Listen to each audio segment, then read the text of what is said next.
Hello, j'espère que vous allez bien. Aujourd'hui, on se retrouve dans une nouvelle vidéo sur la thématique des écoles de commerce. En ce moment, j'en fais pas mal parce que c'est vraiment la période pour en faire. C'est là aussi où j'ai le plus d'inspi parce que la rentrée arrive. Donc on va continuer sur cette lancée et c'est parti pour une nouvelle vidéo où cette fois, on va parler de comment préparer sa rentrée en école de commerce. Et donc nécessairement, plus spécifiquement à l'EDEC parce que je suis à l'EDEC, donc c'est nécessairement un peu orienté. Je pense que la structure de la vidéo va être familière parce que je fonctionne un peu souvent comme ça. C'est que j'ai fait une liste de grands points que je vais venir détailler avec vous. Du coup, aujourd'hui, il y a 5 points que j'ai trouvé importants à mentionner pour préparer sa rentrée.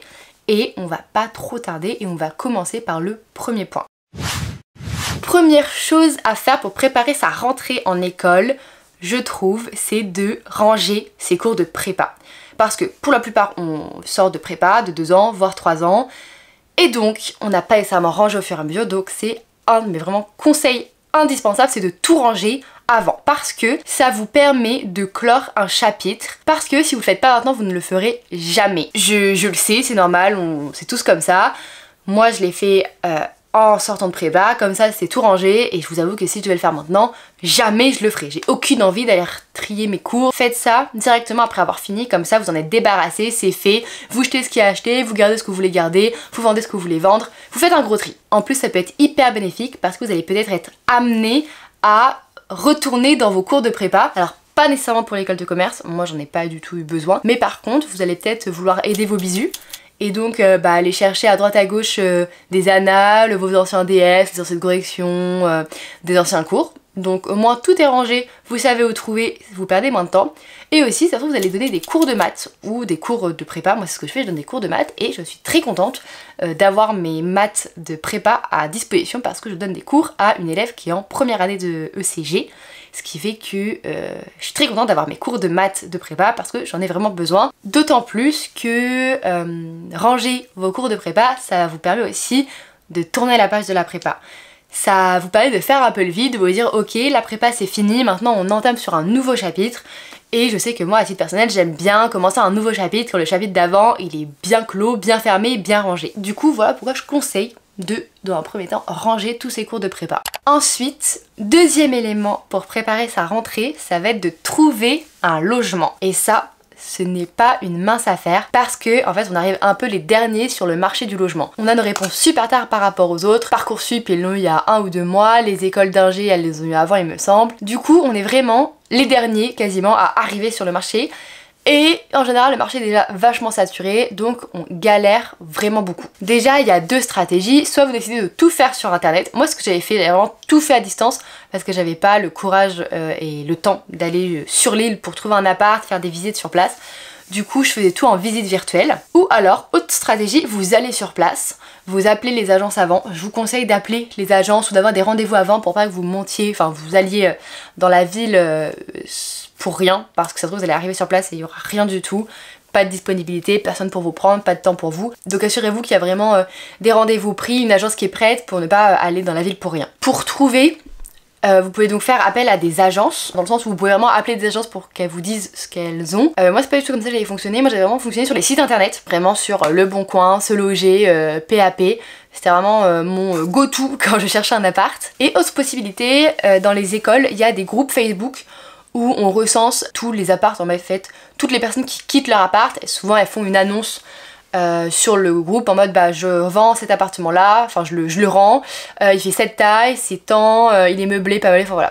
Du coup renseignez-vous auprès des anciens de votre prépa ou alors des personnes que vous avez pu rencontrer, les admisseurs, pour voir s'ils peuvent vous ajouter à ce genre de groupe. Nous je sais qu'à l'EDEC il y en a un, donc n'hésitez pas à essayer d'aller voir. Alors en ce moment il n'y a pas grand chose, mais en même temps ça peut toujours être utile, ne serait-ce que pour poster une annonce en disant bah je cherche un appartement, ou alors je cherche une coloc, ou alors j'ai besoin de ci ou de ça. Chose à garder en tête quand vous faites votre recherche d'appartement, comme vous arrivez tard sur le marché, potentiellement vous n'allez pas nécessairement avoir le logement de vos rêves.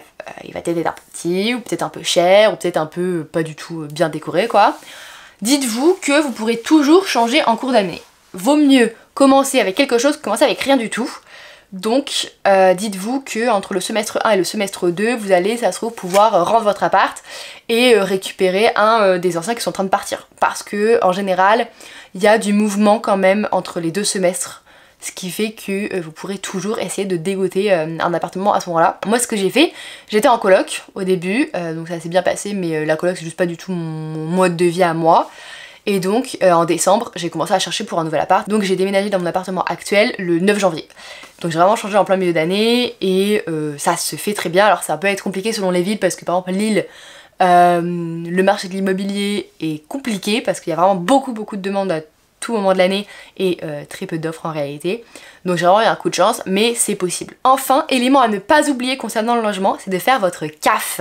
Faites votre demande d'APL le plus tôt possible parce que ça prend un temps monstre, c'est une horreur. Moi, les deux dernières fois que je l'ai fait, ça m'a pris 3 mois à chaque fois. Donc pas de panique parce que les mois où vous recevez pas d'argent, parce que le dossier en traitement, vous recevrez l'argent après, c'est rétroactif, donc une fois que qu'ils auront validé vos droits, vous recevrez tout l'argent qui n'a pas été versé avant, mais il n'empêche que c'est quand même plus sympa d'avoir l'argent dès le début. Donc prenez-y vous en avance pour éviter d'être 3 mois sans argent des APL parce que ça peut quand même engendrer des situations un peu compliquées.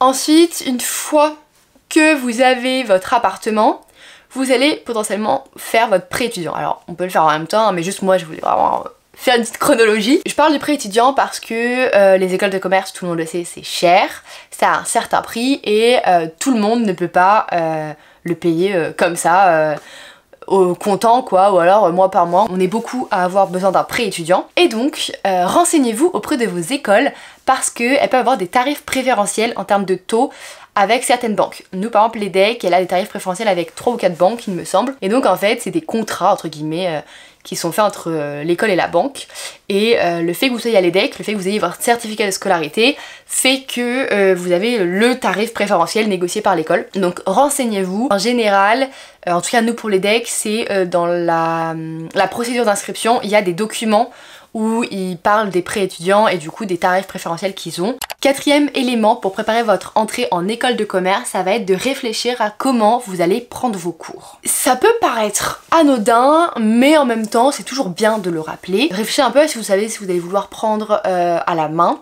ou en digital, parce que vos achats vont en dépendre. Sachez quand même qu'il y a énormément de choses qui se font en digital. On a beaucoup de PDF, on a beaucoup de diapos, on a beaucoup de vidéos à préparer en amont ou pendant le cours.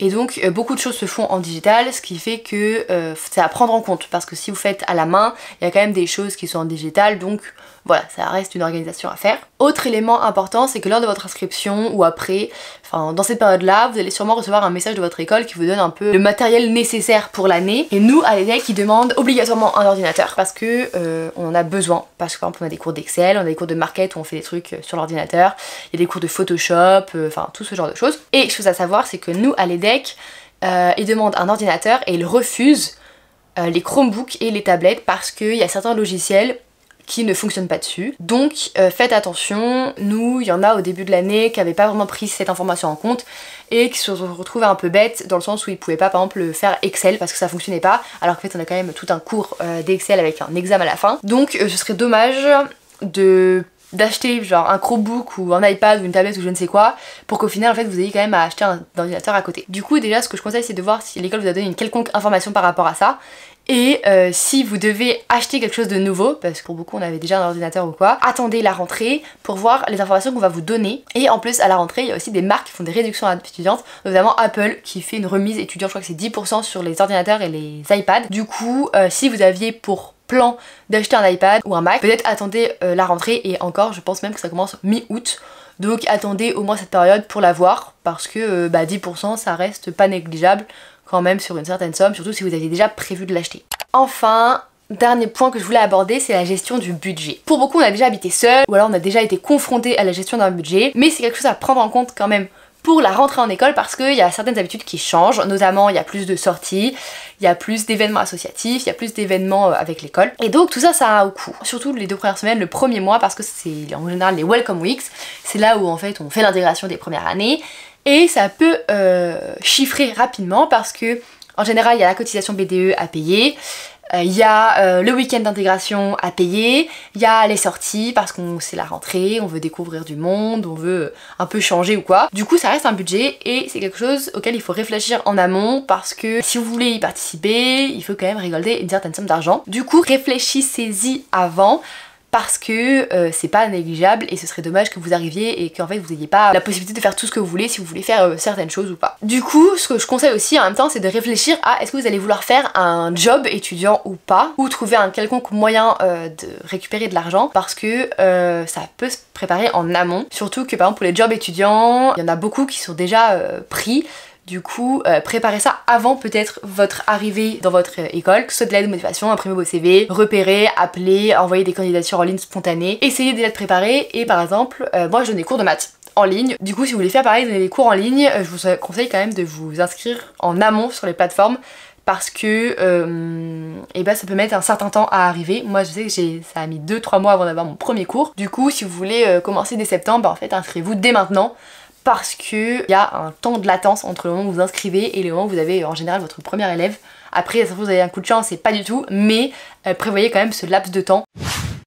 C'est la fin de cette vidéo, j'espère qu'elle vous a été utile. J'ai essayé de rassembler mes meilleurs conseils pour votre rentrée en école de commerce. J'espère que votre rentrée se passera bien, que vous serez heureux de votre école, que vous allez apprécier cette nouvelle vie qui s'ouvre à vous après la prépa. Si vous avez des questions, n'hésitez pas à les poser en commentaire, je serai super contente d'y répondre. Moi, je vous dis à très bientôt pour une prochaine vidéo.